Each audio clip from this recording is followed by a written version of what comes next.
Bugün bir takipçimi gezdireceğim. Kendisi motosiklete çok hevesli bir kardeşimiz. Daha 17 yaşında. Ben kendisini gördüm zaten. Ne yapıyorsun? Ne yapıyorsun sen? İyi. Bugün gezeceğiz o zaman. Tamam, gezeceğiz. En sevdiğim artçı, kaskı yanında. Her şey yanındayım. Aynen. Ben neredeyim? Oo. Cemal hazırsın.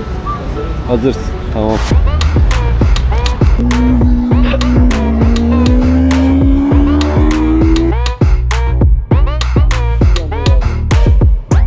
Şimdi seni ailene teslim edelim.